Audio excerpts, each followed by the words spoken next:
Millionaire sees his maid picking food from the trash. When he discovers the reason, he breaks down crying. High on a hill, dominating the city skyline, stood the majestic mansion of Alexander Morgan. With its marble columns and windows that sparkled like diamonds in the sunlight, the property was a testament to success and opulence. Alexander, at 45, was the very image of business triumph. His technology company, Tech Vision, had revolutionized the industry with innovations that seemed straight out of science fiction movies. That morning, Alexander woke to the soft rustle of Egyptian silk sheets. He stretched lazily, enjoying the luxury that surrounded him. His morning routine was a well-rehearsed ritual, a bath in his jacuzzi with panoramic views of the city, followed by a gourmet breakfast prepared by his personal chef. As he savored his imported coffee, Alexander browsed the latest news on his state-of-the-art tablet. The headlines spoke of his most recent achievement. Tech Vision had launched an artificial intelligence system that promised to revolutionize healthcare. The company's stocks had soared, adding hundreds of millions more to Alexander's already considerable fortune. "Mr. Morgan, your car is ready," announced James, his butler, interrupting his thoughts. Alexander nodded, adjusted his silk tie in front of the mirror, and left the mansion. His Rolls-Royce waited, gleaming in the morning sun. As the chauffeur opened the door for him, Alexander couldn't help but feel a wave of satisfaction. Everything in his life was perfect, orderly, just as he had planned it. The journey to Tech Vision's headquarters was smooth and silent. Alexander took the opportunity to review his day's agenda: meetings with investors, a video conference with his development team in Tokyo, and planning for his next marketing campaign. His mind was already racing, anticipating the challenges and opportunities that awaited him. Upon arrival at the imposing glass and steel building that housed Tech Vision, Alexander was greeted with bows and smiles. Employees and executives alike parted at his approach, murmuring respectful greetings. He responded with polite but distant gestures, always maintaining that aura of inaccessibility that he believed was a fundamental part of his leadership image. In his top-floor office, with panoramic views of the city, Alexander immersed himself in his work. The hours flew by between calls, presentations, and decisions that would affect the future of thousands of employees and millions of users of his products. By the time the sun began to set, painting the sky in shades of orange and purple, Alexander felt that familiar sense of accomplishment. Another productive day, another step closer to the top of the business world. As he gathered his things to return home, his assistant rushed in. "Mr. Morgan, there's a problem in the parking lot. It seems one of the maintenance employees is causing a scene." Alexander frowned. He hated problems, especially those that threatened to tarnish the perfect image of his company. "What's it about?" he asked, his voice tinged with irritation. It's better if you see for yourself, sir," replied the assistant, visibly uncomfortable. Intrigued and annoyed in equal measure, Alexander followed his assistant to the underground parking lot. What he saw there left him paralyzed. Next to the dumpsters, illuminated by the cold fluorescent lights, was a middle-aged man, dressed in Tech Vision's maintenance uniform. The man, with frantic and desperate movements, was rummaging through the trash bags, pulling out food scraps and putting them in a plastic bag he carried. Alexander felt as if he had been punched in the stomach. The scene was so surreal, so out of place in the neat and orderly world he had built, that for a moment he didn't know how to react. Who is that man?" he finally managed to ask, his voice barely a whisper. "It's Mark Rodriguez, sir. He's been working in maintenance for almost 10 years, replied the assistant, avoiding looking directly at the scene. Alexander observed Mark, noticing for the first time the details, the deep eye bags, the calloused hands, the way his shoulders hunched under an invisible weight. How was it possible that someone who worked for him, in his successful and prosperous company, was reduced to searching for food in the trash? At that moment, Mark looked up and his eyes met Alexander's. For an instant, time seemed to stand still. In Mark's gaze, Alexander saw a mixture of shame, desperation, and a glimmer of something else: resentment, resignation. As quickly as it had happened, the moment passed. Mark, realizing he had been discovered, hurriedly gathered his bag and walked away almost running, disappearing into the shadows of the parking lot. Alexander stood there, motionless, feeling as if the ground beneath his feet had begun to shake. The image of Mark searching through the trash had been etched into his mind, challenging everything he thought he knew about his company, his success, his world. "Mr. Morgan, do you want me to call security?" asked the assistant by breaking the silence. Alexander shook his head, unable to find words.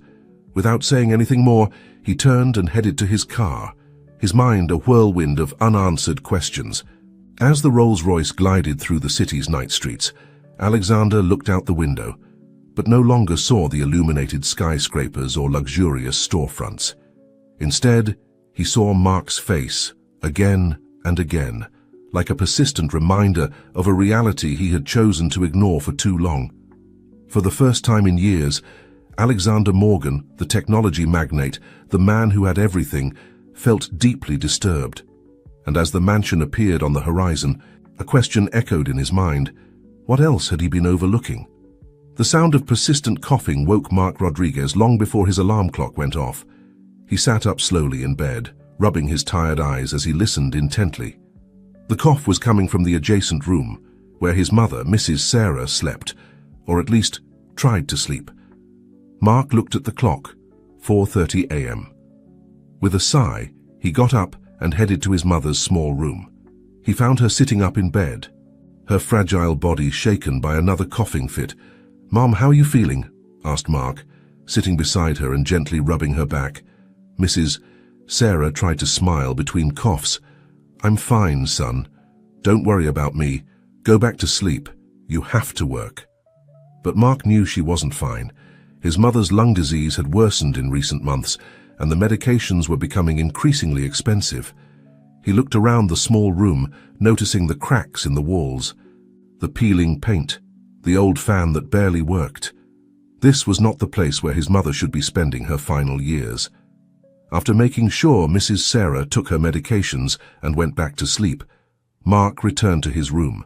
But sleep had already abandoned him. He sat on the edge of the bed, his mind a whirlwind of worries. The sound of light footsteps pulled him from his thoughts. His older daughter, Lucy, 10 years old, appeared at the door, rubbing her sleepy eyes. "Dad, is Grandma sick again?" she asked in a worried voice. Mark forced a smile. "Don't worry, sweetheart. Grandma just needs to rest. Go back to bed. It's still very early." Lucy nodded, but instead of returning to her room, she approached and hugged her father. Mark held her close, feeling a lump in his throat. How could he explain to his daughter that things would get better when he wasn't even sure of it himself? When Lucy finally went back to her bed, Mark got up and began to prepare for another long day of work. In the kitchen, while preparing a simple breakfast, his gaze fell on the nearly empty refrigerator. His stomach churned as he remembered what he had had to do the night before in TechVision's parking lot. Shame and guilt invaded him again, but he pushed them aside with determination. He would do whatever was necessary to feed his family. At 6 sharp, Mark left his small apartment in a modest neighborhood of the city. The contrast with the world he was heading to couldn't be more stark. As he walked to the bus stop, he saw his neighbors starting their day, construction workers loading their tools, mothers taking their children to school before going to their own jobs, elderly people sweeping the sidewalks in front of their homes. The bus ride was long and cramped, but Mark barely noticed. His mind was busy making calculations, trying to stretch his salary to cover all the needs. Rent, food, his mother's medications, the children's school supplies. No matter how he tried, the numbers never added up. When he arrived at the imposing gates of TechVision, Mark felt the familiar knot in his stomach. He entered through the service door, greeting his maintenance colleagues with a gesture. They all wore the same grey uniform, becoming almost invisible in the company's gleaming hallways. As the day progressed, Mark moved through the company floors like a ghost, cleaning, repairing, making sure everything worked perfectly for the brilliant engineers and executives who didn't even notice his presence.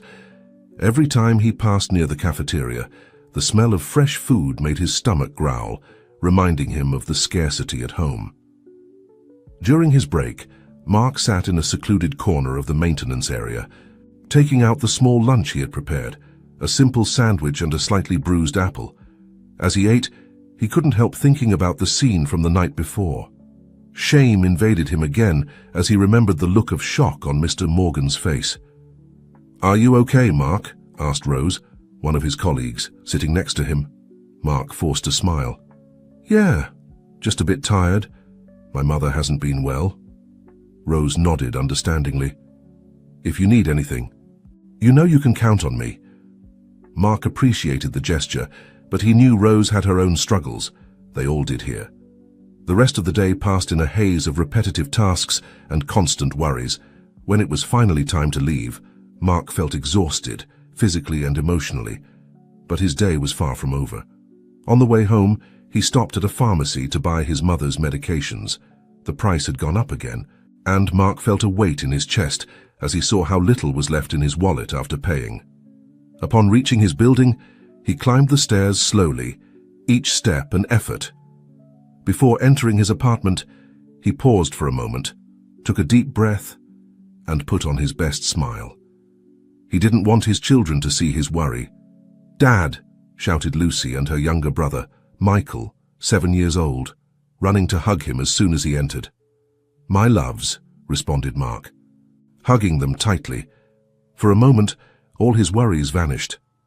The night passed in a familiar routine, helping the children with their homework, preparing a simple dinner, making sure his mother took her medications. While washing the dishes, Mark listened to Lucy reading a story to Michael, and the sound of their laughter was like a balm for his tired soul. Later, after putting the children to bed, Mark sat on the small balcony of the apartment, looking at the city lights. In the distance, he could see the Tech Vision building shining like a beacon of wealth and success. The image of Mr. Morgan came back to his mind, and with it, a mix of emotions, shame, resentment, and a hint of hope he couldn't explain. Mark took out a small silver necklace from his pocket, the only thing of value he had left. It had belonged to his late wife, Emily, and was the last thing he had of her. He caressed the pendant nostalgically, remembering better times. What would Emily think of his current situation? Would she be disappointed? With a sigh, he put the necklace away again. He couldn't sell it, not yet. It was the last vestige of a life that seemed increasingly distant. As he prepared for bed, Mark promised himself that he would find a way to move forward, for his children, for his mother, for Emily's memory. No matter what he had to do, he wouldn't give up. Alexander Morgan couldn't sleep that night. The image of Mark searching through the trash haunted him every time he closed his eyes. He got up before dawn, restless and disturbed.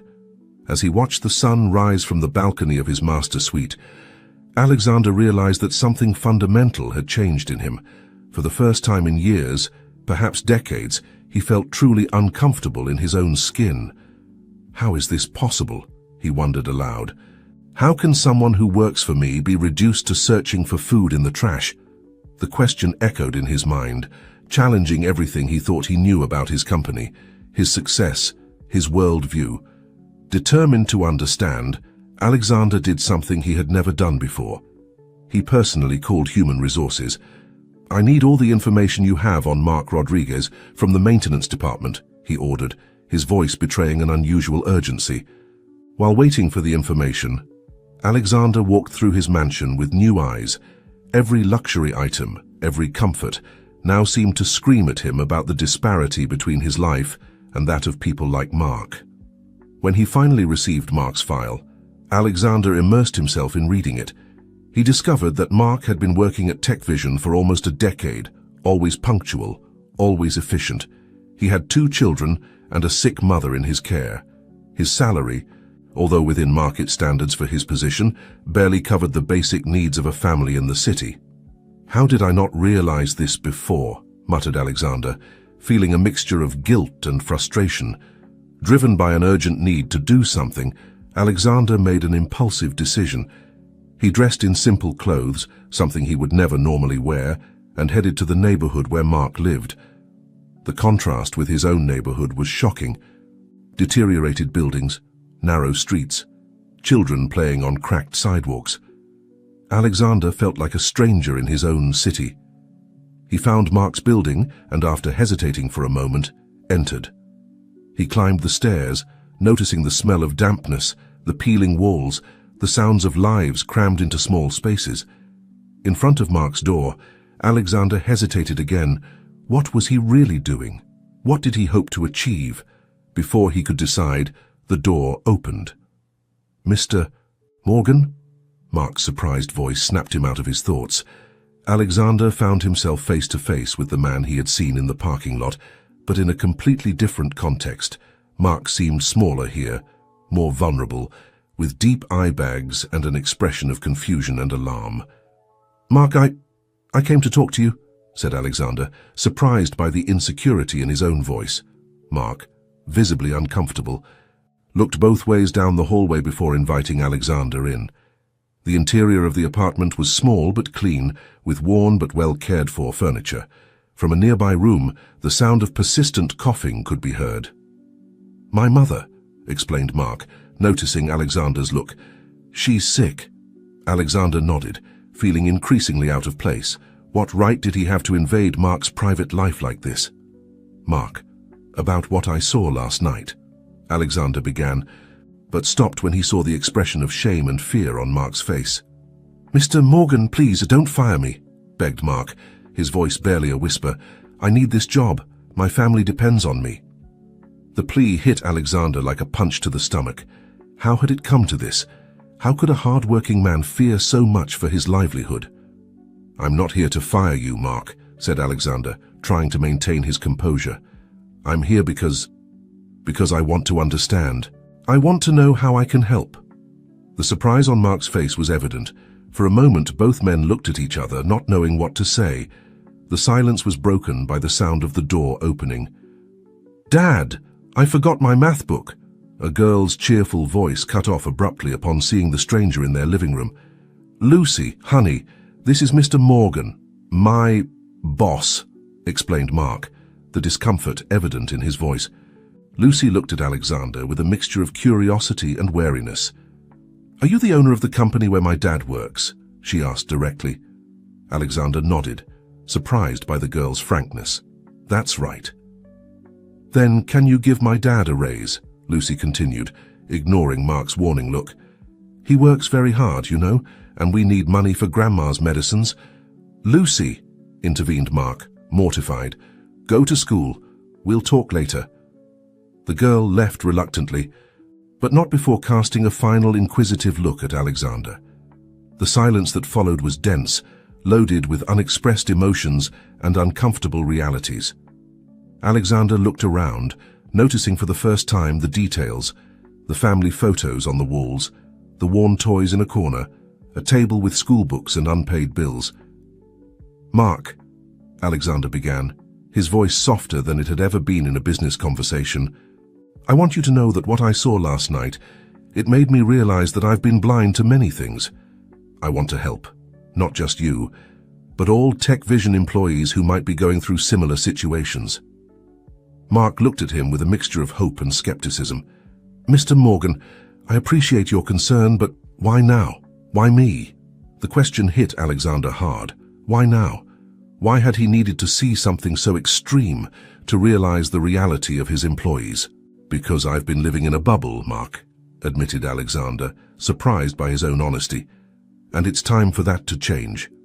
At that moment, a metallic glint caught Alexander's attention.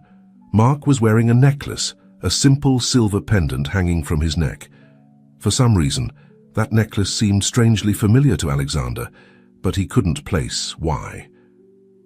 "That necklace," Alexander began, but was interrupted by another cough coming from the adjacent room. "I need to attend to my mother," said Mark, clearly anxious to end this uncomfortable visit. Alexander nodded, understanding. "Of course." "Mark, I promise you this won't end here. There will be changes at Tech Vision, real changes that will benefit all employees." As he left the apartment, Alexander felt a mix of emotions, guilt, determination, and a strange feeling that there was more to this situation, something he couldn't quite identify yet. Back in his luxury car, Alexander took one last look at Mark's building. The disparity between this world and his own was overwhelming, but now that he had seen the reality, he couldn't ignore it. "Let's go to the office," he ordered his driver. "We have a lot of work to do." As the car drove away, Alexander couldn't get the image of Mark's necklace out of his mind. Why did it seem so familiar? And what other unexpected secrets and connections would he discover on this journey of rediscovery? Alexander spent the next few days immersed in a whirlwind of activity: meetings with the Human Resources Department, consultations with corporate social responsibility experts, thorough reviews of TechVision's salary and benefits policies. Each new piece of information he obtained only deepened his sense of guilt and his determination to make real changes. However, in the midst of all this flurry of activity, Alexander couldn't get the image of Mark's necklace out of his mind. That sense of familiarity haunted him like a memory on the tip of his tongue that refused to fully materialize. One night, while reviewing old photo albums in search of inspiration for the new wellness programs he planned to implement in the company, Alexander came across an image that left him breathless. It was a photo from his teenage years, him with his first love, Sophie, and there, hanging from Sophie's neck, was a necklace identical to the one he had seen on Mark. "It can't be," Alexander muttered, bringing the photo closer to examine it better. Memories began to flood his mind. Sophie had been his girlfriend in his senior year of high school, his first true love. She came from a modest but loving family, and she had been the one who first opened his eyes to realities different from his own. The necklace had been a gift from Alexander, bought with his savings, a promise of eternal love. But then, life had separated them. Alexander had left to study abroad, promising to stay in touch. However, immersed in his new life, in his ambition to succeed, he had gradually let the communication fade. When he returned, years later, Sophie had disappeared. No one knew what had become of her. How did that necklace end up with Mark? Alexander wondered, his mind working at full speed. Could there be some connection between Sophie and Mark, or was it all a cruel coincidence of fate? Determined to get to the bottom of this mystery, Alexander did something he hadn't done in years. He looked up the number of his old high school friend, Ray, who had been Sophie's best friend. "Alexander, is that you?" Ray's surprised voice resonated through the phone. "It's been so long." After briefly exchanging some pleasantries, Alexander got straight to the point. "Ray, I need to ask you something about Sophie. Did you hear anything about her after I left?" There was a long silence on the other end of the line. When Ray spoke again, his voice was laden with emotion. "Alexander, there's something you should know. Something I promised not to say, but I think it's time you knew." Alexander's heart began to beat rapidly. "What is it, Ray?" "A boy. Sophie's family raised him." Alexander collapsed into his chair, his mind a whirlwind of emotions. "The boy, what became of him?"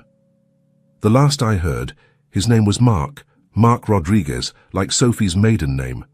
Alexander's world stopped.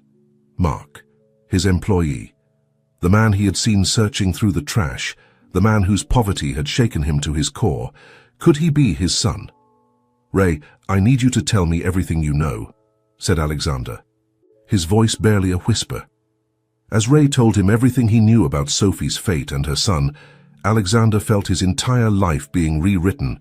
Every decision he had made, every step on his path to success, now was seen in a new light. That night, Alexander didn't sleep.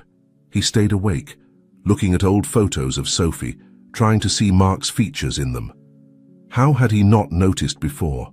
How many times had he passed by his own son without knowing it? The next morning, with deep eye bags and a heavy heart, Alexander made a decision. He needed to talk to Mark, reveal the truth, try to make amends for years of involuntary absence. But how do you tell someone who has been your distant boss for years that you're actually their father?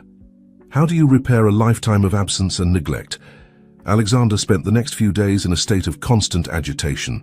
On one hand, he was implementing radical changes at TechVision, salary increases, better benefits, wellness programs for employees. On the other, he struggled with the truth he had just discovered and the best way to reveal it. Finally, after a week of internal debate, Alexander decided he needed to talk to Mark again. This time, however, the conversation would carry much more weight. Mark was surprised when he received the call from Mr. Morgan's office, requesting another meeting. The last few days had been a whirlwind of changes at Tech Vision, unexpected salary increases, new benefits, even the promise of a scholarship program for employees' children. Everyone in the company was talking about Mr. Morgan's sudden transformation. When Mark entered Alexander's office, he immediately noticed that something was different. The normally impeccable businessman looked tired, with visible eye bags and an expression of deep concern on his face. "Mark, please, sit down," said Alexander, his voice laden with an emotion that Mark couldn't identify. Mark sat down, nervous. Despite the recent positive changes, years of precariousness had conditioned him to always expect the worst. Alexander took a deep breath before speaking. "Mark, there's something I need to tell you, something that will change our lives forever." Mark felt his heart racing. What could be so important? "A few days ago, when I was at your house, I noticed the necklace you wear," Alexander began. "That necklace has a history you need to know." Mark instinctively touched the necklace hanging from his neck. "It was my mother's," he said softly. "It's the only thing I have of her." Alexander nodded, his eyes shining with unshed tears. "Your mother's name was Sophie, right?" Mark looked at him surprised.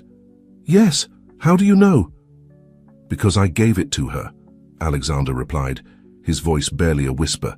"Sophie and I said we were together many years ago." The silence that followed was deafening.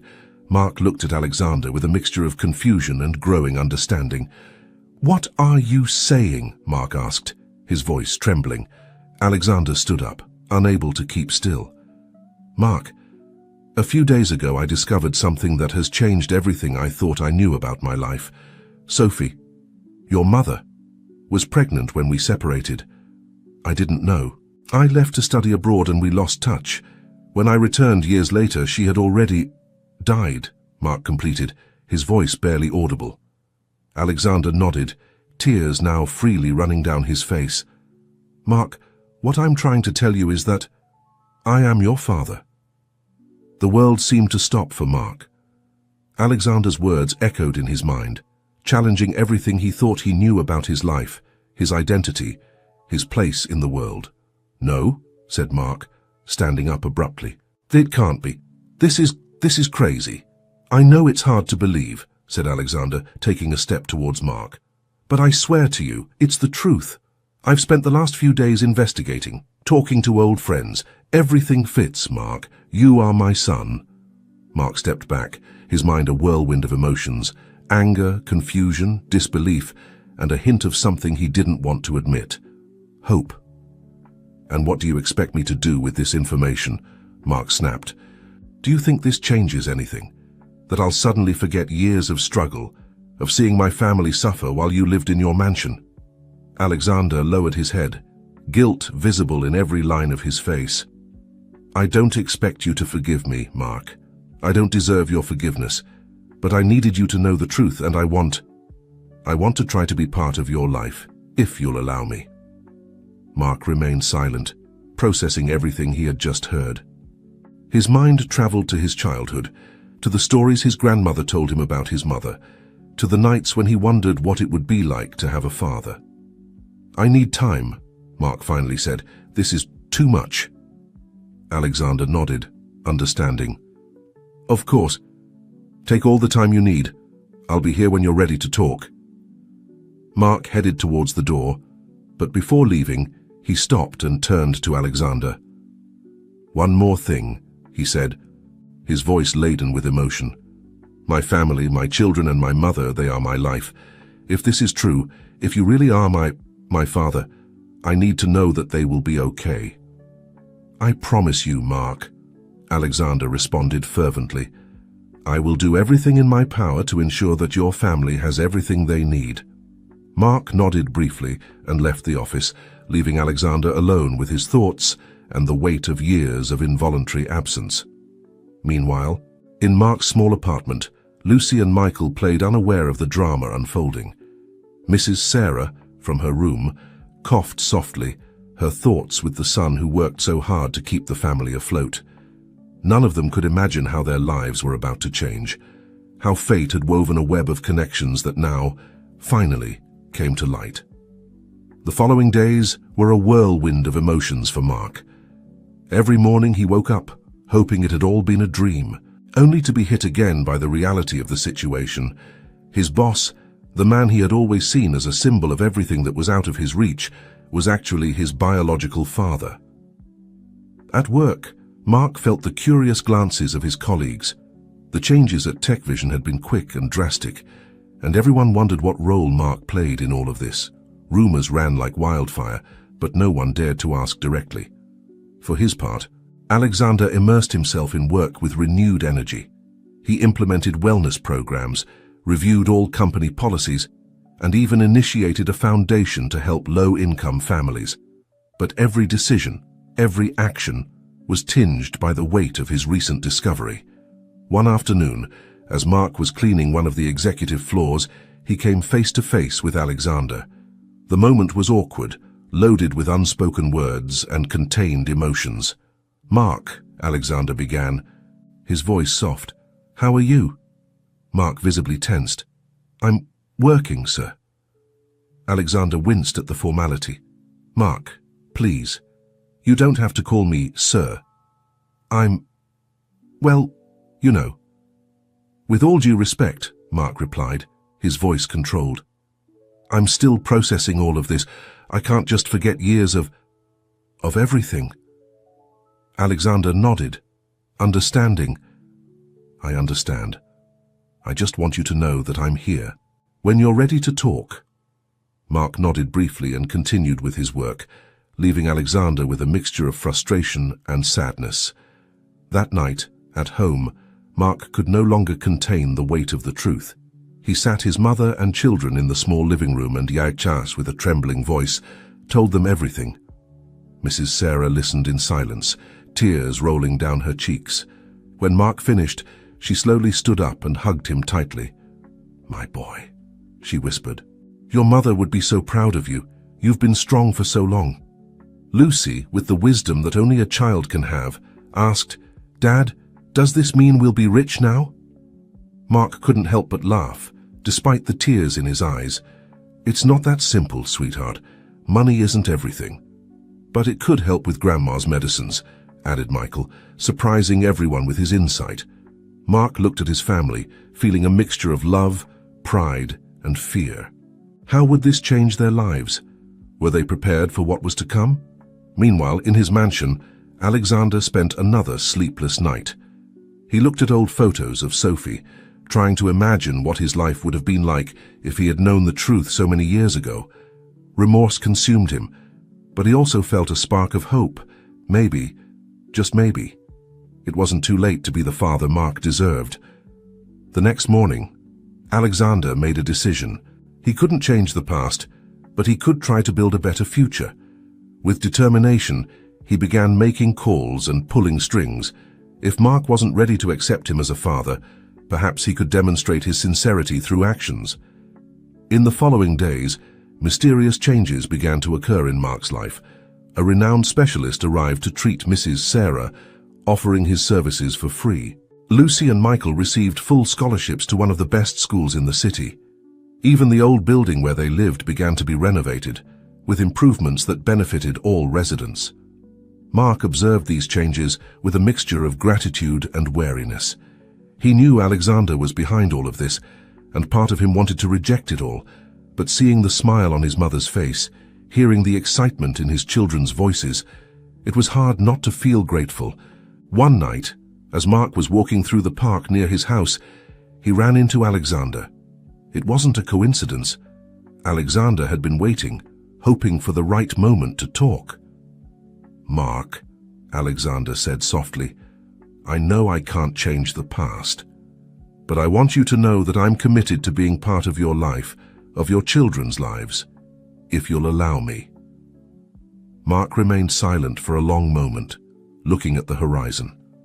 Finally, he spoke. "It won't be easy. There's a lot of pain, a lot of history between us." "I know," Alexander replied, "but I'm willing to try if you are." Mark touched the necklace on his neck, thinking of his mother, of the stories he never got to hear from her lips.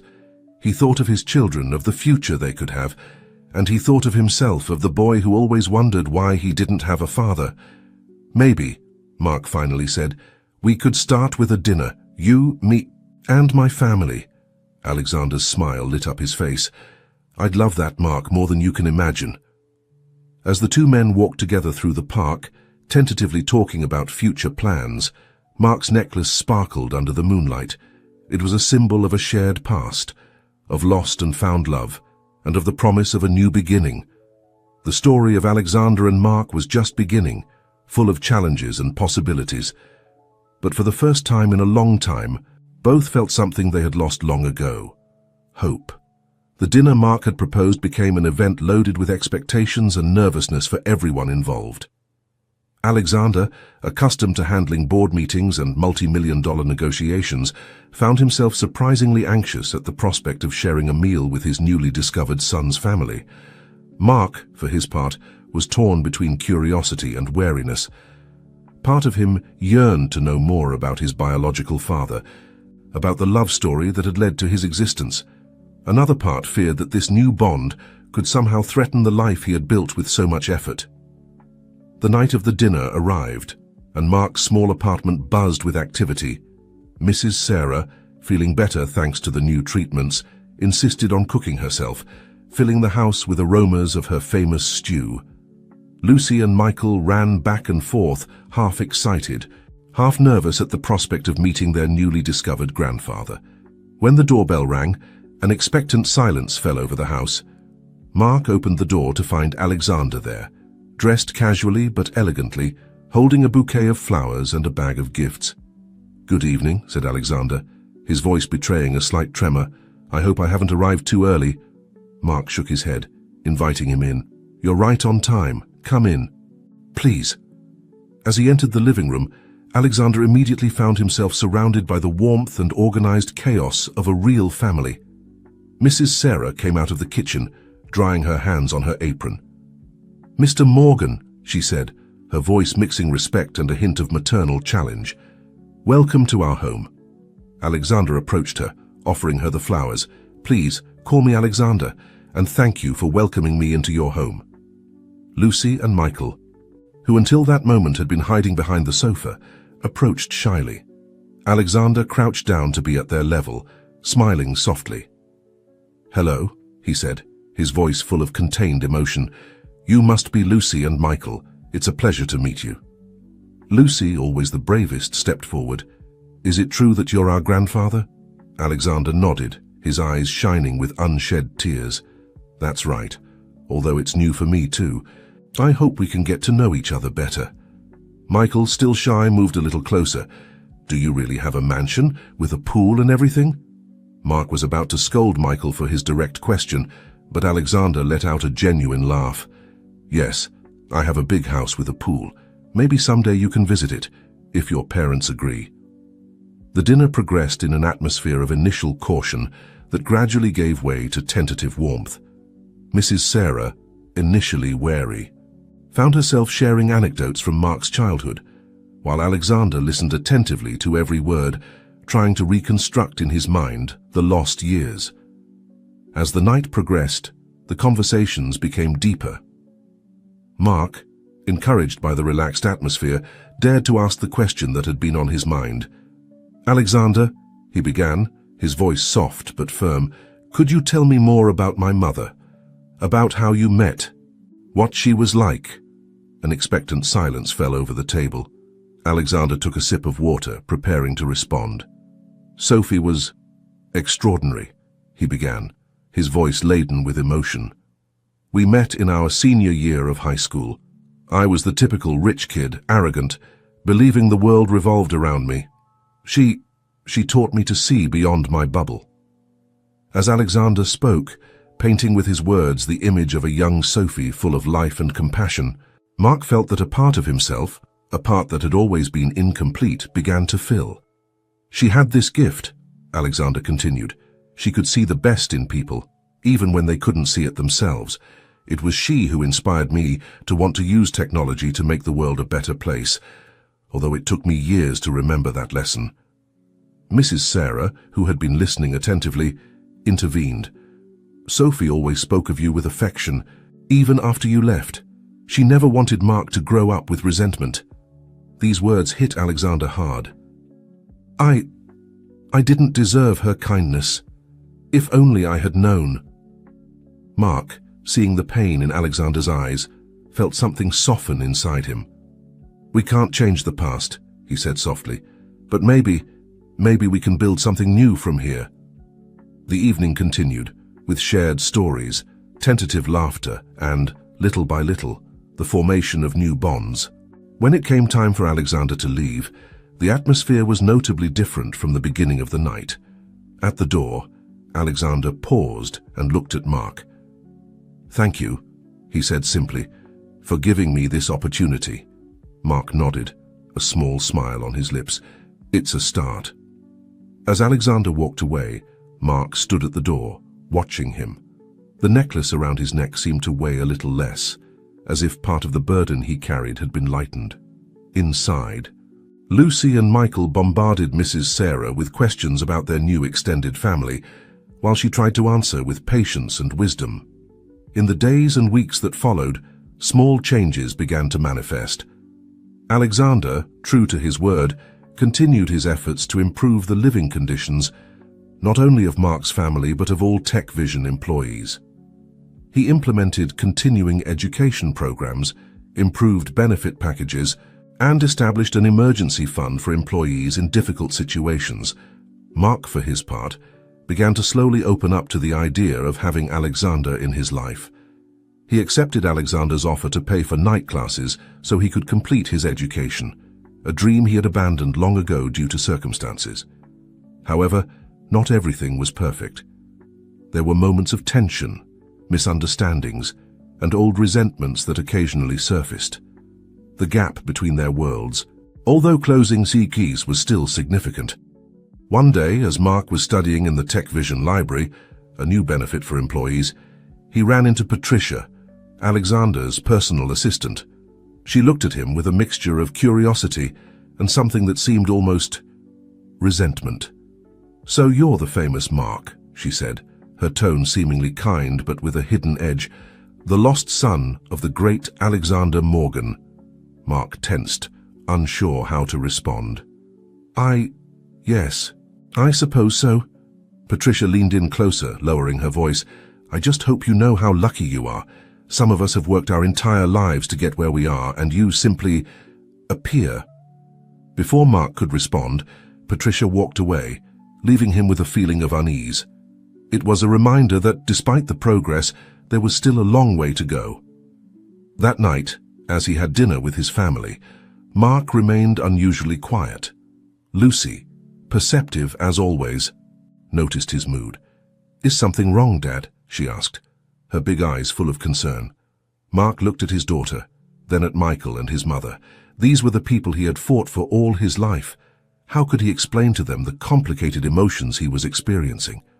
"Sometimes," he began slowly, "when things change very quickly, it can be hard to know exactly how to feel." Mrs. Sarah nodded understandingly. "Change always brings challenges, son. But also opportunities." Mark smiled weakly. "You're right, Mom. It's just that sometimes I wonder if I'm doing the right thing by letting Alexander into our lives." "But Dad," Michael interjected, "Grandpa Alexander is great. He took us to the zoo the other day and bought us huge ice creams." Mark couldn't help but laugh. "Yes, that's true. He has been very generous. And more importantly," added Mrs. Sarah, "he's trying to make amends for his mistakes. That takes courage." Mark nodded, thoughtful. He knew his mother was right. Despite the obstacles and occasional disapproving looks from some at Tech Vision, Alexander was making a genuine effort. "I guess we're all learning," Mark finally said. "And maybe that's what's important, that we're trying." As the family continued their dinner, discussing their days and making plans for the future, Mark realized that, despite the complications, his life had been enriched in ways he never could have imagined. The road ahead might be difficult, but at least he no longer walked it alone. And so, with each passing day, the Rodriguez family and Alexander Morgan continued to build bridges over the turbulent waters of their shared past, moving little by little towards a future that, although uncertain, was full of possibilities. As the weeks passed, the relationship between Mark and Alexander continued to evolve. Though not without its ups and downs, Mark found himself divided between gratitude for the opportunities Alexander was providing his family and resentment for the years of absence and hardship. One afternoon, as Mark was working in the Tech Vision maintenance office, he received an unexpected call. It was Patricia Chi, Alexander's assistant. "Mark," she said, her voice tense, "Mr. Morgan wants to see you in his office." Now, intrigued and a little worried, Mark headed to the executive floor. As he entered Alexander's office, he found himself in a tense scene. Alexander was standing by the window, his posture rigid, while Patricia looked at him with a mixture of triumph and anxiety. "What's going on?" asked Mark, feeling like he had walked into the middle of a storm. Alexander turned, his face a mask of contained emotions. "Mark, please sit down. There's something we need to discuss." Mark sat down, his heart pounding. Had he done something wrong? Had Alexander regretted recognizing him as his son? "Patricia has brought certain information to my attention," Alexander began, his voice controlled. "Information about your past." Mark felt his blood run cold. What could Patricia have discovered? "Apparently," Alexander continued, "a few years ago you were involved in an incident at your previous job, something related to missing money." The memory hit Mark like lightning. He remembered those dark days, when his mother was seriously ill and they had no money for her medications. He had made a desperate decision, one he had deeply regretted ever since. Mark began, his voice trembling. "I can explain." Patricia intervened, her voice laden with accusation. "Explain what? That you're a thief? That you've been deceiving Mr. Morgan all this time?" "Enough, Patricia!" exclaimed Alexander, surprising both of them. He turned to Mark, his voice softer. "Mark, I want to hear your version. Please, tell me what happened." Mark took a deep breath, gathering courage. "It was 5 years ago. My mother was very sick. We desperately needed money for her medications. I took money from the petty cash at my old job. I fully intended to return it, but you got caught," Alexander completed. Mark nodded, ashamed. "I lost my job. I had to do community service and pay a fine. Since then, I've been trying to make amends for that mistake, to be a better man for my family." The silence that followed was deafening.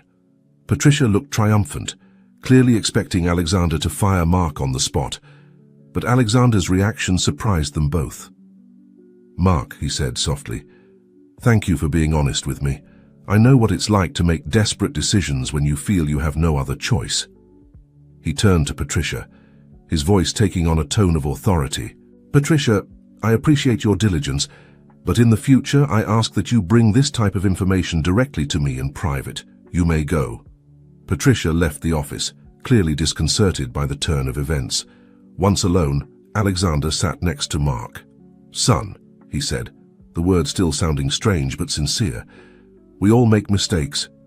What's important is how we choose to learn and grow from them." Mark felt as if an enormous weight had been lifted from his shoulders. Thank you for understanding. I've been trying to leave that mistake behind, to be the man my family deserves." Alexander smiled softly. "And you are, Mark. I see how hard you work, how you care for your family. That says much more about your character than a mistake made in a moment of desperation." Mark felt tears threatening to spill. For the first time, he truly felt that Alexander saw him, not just as an employee or even as a newly discovered son, but as a complex man with his own history and struggles. "There's something else I want to discuss with you," Alexander continued. "I've been thinking about implementing a mentoring program at Tech Vision. Experienced employees guiding younger ones or those who want to advance in their careers. I'd like you to be part of this program. Mark, your experience, your perspective, they could be invaluable to others." Mark was stunned. "Me? But I'm just a maintenance employee." Alexander shook his head. You're much more than that, Mark. You've navigated difficulties that many of our employees can't even imagine. Your resilience, your work ethic, that's what I want you to share with others. For the first time since he had discovered the truth about his father, Mark felt a real connection with Alexander. It wasn't just the blood tie, but a mutual understanding, a respect that went beyond titles and positions. I would be honored to be part of that program, Mark finally said. Alexander smiled, a genuine smile that lit up his face. Excellent. We'll work on the details together. As he left Alexander's office, Mark felt different. The shame of his past, though still present, no longer seemed an unbearable burden. In its place, he felt a new determination, a renewed purpose. That night, at home, Mark shared what had happened with his family. Mrs. Sarah hugged him tightly, proud of her son's honesty and growth.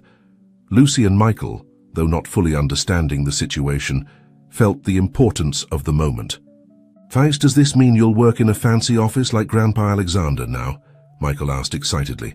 Mark laughed softly. Not exactly, Michael, but it means I'll have the opportunity to help other people in the company, to share what I've learned. Lucy, always perceptive, looked at her father with bright eyes. I'm proud of you, Dad. You've always taught us to be honest and work hard, even when things are difficult. His daughter's words deeply touched Mark.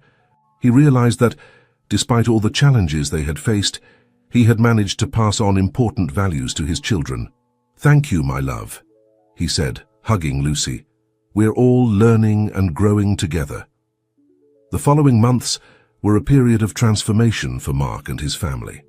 The mentoring program at TechVision took off successfully, and Mark found himself sharing his experience and knowledge with employees from various departments. His unique perspective, combining the experience of working from the ground up to his new position, proved invaluable to many. Alexander Huell, for his part, continued implementing changes at TechVision. Inspired largely by Mark's ideas and suggestions, the company began to be recognized not only for its technological innovations, but also for its progressive labor practices and commitment to social responsibility. However, not everything was rosy. As Mark rose in the company and his relationship with Alexander strengthened, he began to face resistance from some high-level executives who saw his ascent as a threat. One afternoon, after a particularly tense meeting where Mark had proposed a new training program for low-income employees, he found himself face-to-face with Victor Salazar, the Vice President of Operations. Mark, said Victor, his voice laden with condescension, I understand that you feel empowered by your new position, but you must remember that there are people here who have dedicated decades to this company. You can't just come in and expect to change everything overnight. Mark felt his blood boiling, but he maintained his composure. Mr. Salazar, with all due respect, my proposals are based on my experience and what I've learned from other employees. I believe they can benefit TechVision in the long term. Victor moved closer, lowering his voice. Listen, kid, we all know why you're here.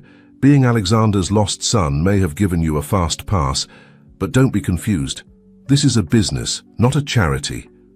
Before Mark could respond, Alexander's voice resonated in the hallway. Is there a problem here, gentlemen? Victor stepped back, his attitude changing instantly. Not at all, Alexander. I was just congratulating Mark on his latest proposal. Alexander looked at both men, his eyes narrowed with suspicion. I'm glad to hear it. Mark, could you come with me to my office? There's something I want to discuss with you. Once in the privacy of Alexander's office, Mark could no longer contain his frustration. How can I do my job if half the board sees me as an intruder? Alexander sighed, rubbing his temples. I'm sorry, Mark. I should have foreseen that this might happen. Some of the old guard feel threatened by change. I don't want to cause problems, said Mark. Maybe it was a mistake to accept this position. Alexander stood up, putting a hand on Mark's shoulder. No, son, it wasn't a mistake. Your ideas, your perspective, are exactly what TechVision needs. Don't let anyone convince you otherwise. Mark looked at Alexander, feeling a mixture of gratitude and determination. Thank you, Dad. It was the first time Mark had called Alexander Dad, and the moment didn't go unnoticed by either of them. Alexander felt a lump forming in his throat. "Mark," he said softly, "I know I can't make up for the lost years, but I want you to know that I'm incredibly proud of the man you've become, and I promise that we'll face these challenges together." That night, during the family dinner, Mark shared the day's events with his family. Mrs. Sarah listened attentively, her face a mixture of concern and pride. "Son," she finally said, "always remember where you come from. Your strength isn't in your new title or your relationship with Alexander. It's in your heart, in your experience, in your desire to help others." Lucy, who had been unusually quiet, spoke up. "Dad, remember when you taught me to ride a bike? I fell many times, but you told me that the important thing was to get up and keep trying." Mark smiled, and remembering that day. "That's right, my love." "Well," Lucy continued, "I think it's the same now. Maybe you'll fall sometimes in your new job, but the important thing is that you keep trying, because what you're doing is important." His daughter's words deeply touched Mark. He realized that, in his desire to prove his worth at TechVision, he had almost forgotten the most important lessons he himself had taught his children. "You're right," said Mark, looking at his family with love and gratitude. "I can't control what others think of me, but I can continue to be true to who I am and what I believe in." As the family continued their dinner, discussing their days and making plans for the future, Mark felt renewed. The challenges at TechVision were real, but so was the support of his family and the opportunity to make a real difference. In his office, Alexander reviewed the day's reports, but his mind was on the conversation with Mark. He took out an old photo of Sophie and looked at it with a mixture of nostalgia and determination. "We're doing well, aren't we, Sophie?" he murmured. "Our son is an extraordinary man. I promise I'll do everything I can to support and protect him." Meanwhile, in another part of the city, Victor Salazar met secretly with other disgruntled executives. "We need to do something," he said quietly. "Mark Rodriguez and his progressive ideas are changing too much, too fast. It's time to take action." The following days promised to be a battlefield of ideals, loyalties, and the true meaning of business success. Mark, Alexander, and the entire Rodriguez family would face challenges that would test not only their newly formed relationship, but also their deepest values. The tension at TechVision reached its peak a few weeks later. Mark had been working tirelessly on a new project, a scholarship and internship program for young people from marginalized neighborhoods, designed to provide them with opportunities in the technology world. It was a project close to his heart, one that he felt could make a real difference. The day of the final presentation to the board of directors arrived.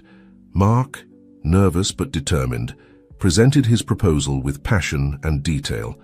Alexander watched with evident pride, while Victor Salazar and his allies exchanged skeptical glances. "It's an ambitious project, Mr. Rodriguez," said one of the directors when Mark finished. "But have you considered the costs? And how can we be sure that these young people will be up to TechVision's standards?"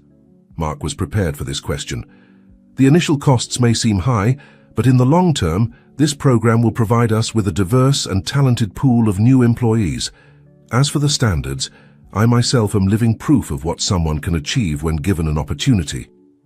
Victor Salazar leaned forward, his voice laden with condescension.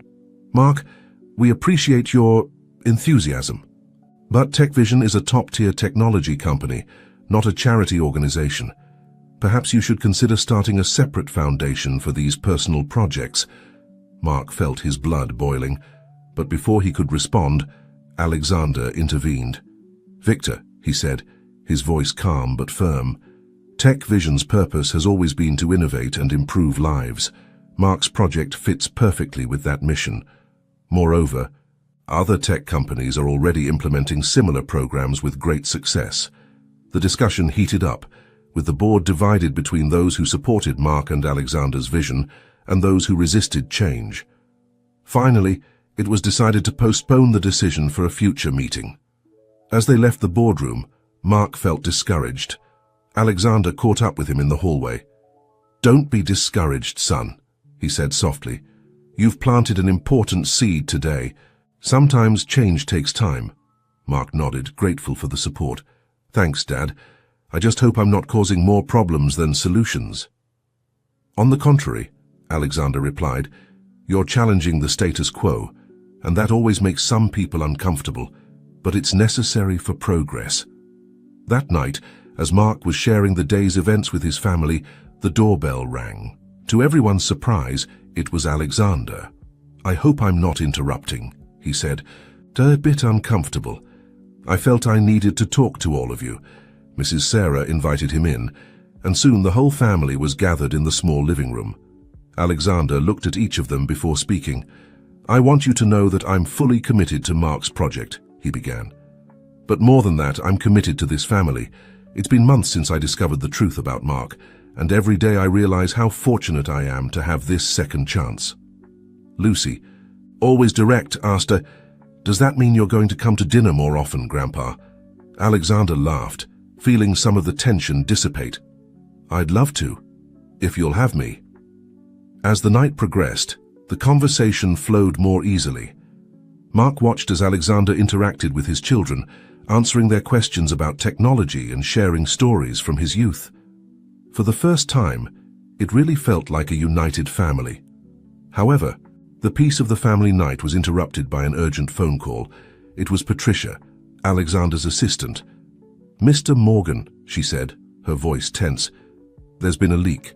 Someone has sent details about Mark's past to the press and is insinuating that his position at TechVision is only due to nepotism. The world seemed to stop for a moment. Mark and Alexander looked at each other, concern evident on their faces. Who could have done this? Asked Mark, though deep down, he had a suspicion. Alexander sighed deeply. I don't know for sure, but I have an idea. Mark, we need to face this head on. We can't allow this to divide us or undermine everything we've achieved.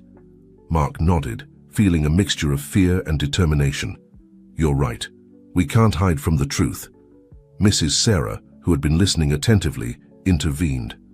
Son, Alexander, remember that the truth always comes to light. What's important is how you choose to face it. Lucy and Michael, though not fully understanding the situation, approached their father and hugged him. We're with you, Dad, Lucy said softly. Alexander observed the scene with a mixture of pride and determination.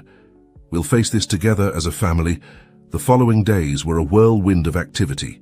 Newspaper headlines and newscasts talked about nothing but the scandal at TechVision. Tech mogul's illegitimate son, nepotism or redemption. The headlines read.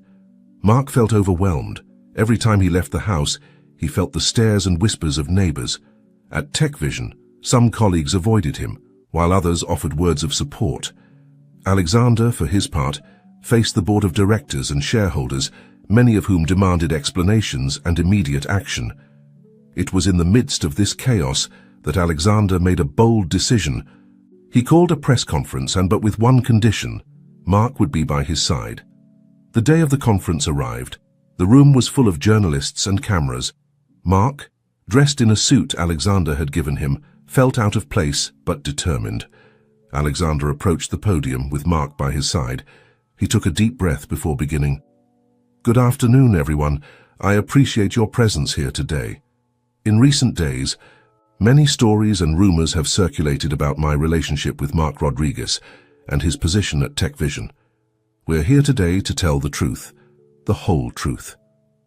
Alexander proceeded to relate the complete story, his relationship with Sophie, how they lost touch, the discovery that Mark was his son, and how this had led him to reevaluate not only his personal life, but also the direction of TechVision.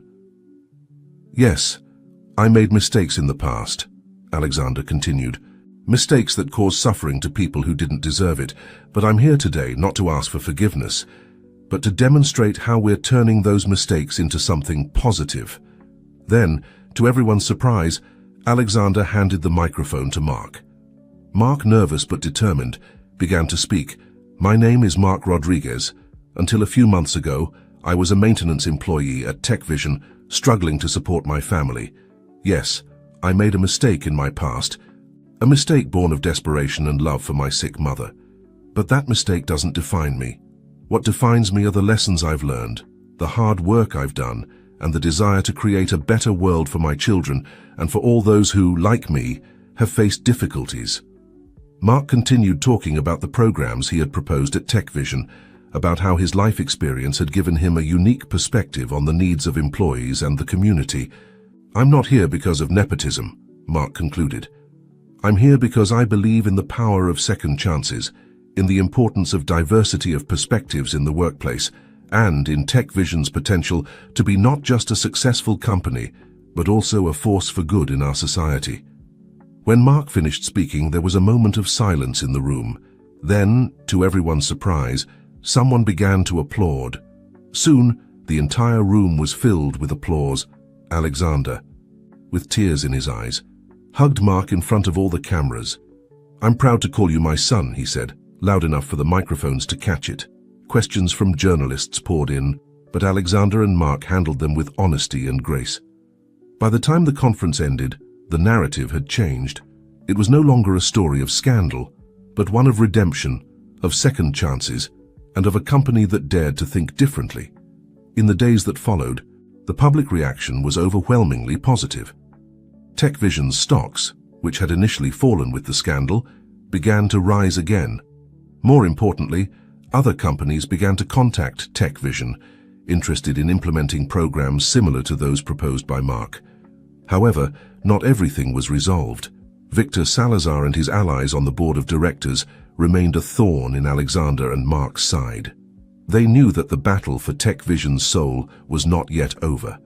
One night, as Mark was having dinner with his family, he received an urgent phone call from Alexander. "Son," Alexander said, his voice laden with emotion, "I just received news that will change everything. I need you to come to my office early tomorrow morning. There's something you must see." Mark, intrigued and a little worried, agreed to meet Alexander first thing the next morning. As he hung up the phone, he couldn't help but wonder what new surprise fate had in store for him. That night, as everyone slept, Mark took out his mother's old necklace and held it in his hands. "Mom," he whispered, "I hope you're proud of me. I promise that, no matter what happens, I'll keep fighting to do the right thing."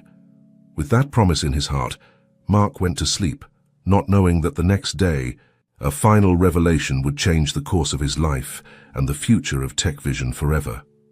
Morning arrived with a mix of anticipation and nervousness for Mark. He said goodbye to his family with an extra tight hug, feeling he was on the brink of something important. Upon arriving at Alexander's office, he found his biological father sitting behind his desk with an indescribable expression on his face. On the desk was an old, familiar-looking box. "Mark," Alexander began, his voice laden with emotion, "last night I received an unexpected visit. It was Sophie's sister, your aunt." Mark felt his heart racing.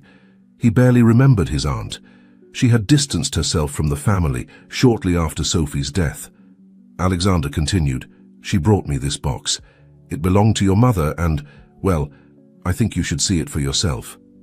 With trembling hands, Mark opened the box.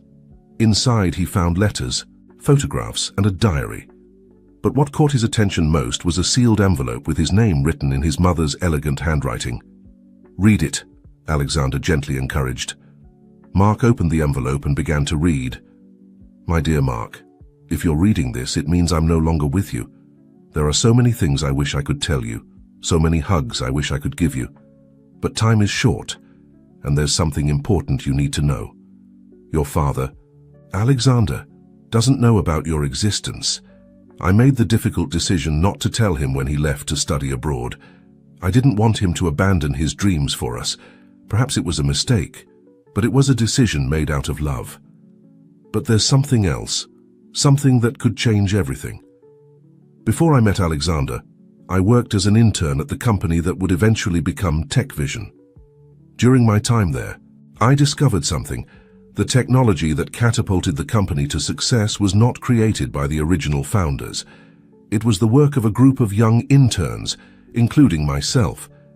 In this box, you'll find evidence, prototypes, notes, everything needed to prove the truth. I'm not seeking vengeance or posthumous recognition. My hope is that this information can be used to do good, to ensure that TechVision becomes the positive force I always dreamed it could be." Mark, my love, I trust you to do the right thing with this information. I know you've grown to be a good and just man. I'm proud of you, more than words can express. With all my love, Mom. Mark finished reading, tears freely running down his face. He looked at Alexander, who was also visibly moved. I had no idea, Alexander said softly. Sophie was always brilliant. But this... Mark nodded, processing the enormity of the revelation. What do we do now? Alexander stood up and walked to the window, looking at the city sprawling below. We do the right thing, he said finally. We honor Sophie's legacy. In the weeks that followed, Alexander and Mark worked tirelessly. With the help of lawyers and technology experts, they verified the authenticity of the information provided by Sophie. The truth was undeniable. TechVision had been built on the unrecognized work of brilliant young people. Armed with this information, Alexander called an emergency board meeting. The revelation caused shock, but Alexander wasn't interested in pointing fingers. Gentlemen, he said, his voice firm, we have a unique opportunity. We can use this information to transform TechVision into something truly revolutionary. Mark intervened. We propose creating a foundation in honor of my mother and all the young innovators whose names were forgotten. This foundation will be dedicated to supporting young talents from marginalized communities, giving them the opportunity to develop their ideas and be recognized for their work. The proposal faced initial resistance, especially from Victor Salazar and his allies, but the evidence was irrefutable, and the vision presented by Alexander and Mark was powerful. Finally, after hours of debate, the board voted in favor of the proposal. TechVision would embark on a new chapter, one of transparency, inclusion, and social responsibility. In the months that followed, TechVision's transformation made world news. The Sophie Rodriguez Foundation became a beacon of hope for young innovators around the world. Mark, now officially recognized as Alexander's son and appointed director of the foundation, worked tirelessly to make his mother's vision a reality. Alexander, for his part, found a new passion in his work. It was no longer just about profits and technology. It was about creating a positive legacy, about using the power of innovation to improve lives. A year after the revelation, the Rodriguez family gathered for a special dinner. Mrs. Sarah, now fully recovered thanks to the best medical treatments, watched with pride as her son and grandchildren interacted with Alexander. Sophie would be so proud, she said softly to Mark. Mark nodded, touching the necklace he now rarely took off. I know, Mom, sometimes I feel like she's here with us, guiding us. As the family shared laughs and memories, Mark reflected on the incredible journey his life had been. From a maintenance employee struggling to make ends meet, to the director of a foundation that was changing lives, from a son without a father to part of a united and loving family. The necklace around his neck, once a symbol of loss and secrets, now represented something more: the power of love, truth, and perseverance to overcome any obstacle. That night, as Mark prepared for bed, he looked out the window at the city lights. He thought of his mother, of Alexander, of his children, and of all the young people whose lives were being transformed by the Sophie Rodriguez Foundation. Thank you, Mom, he whispered to the starry sky. Your love and courage have brought us here. I promise your legacy will live on forever. And so, with his heart full of gratitude and hope for the future, Mark closed his eyes, knowing that tomorrow would bring new challenges and opportunities to make the world a better place.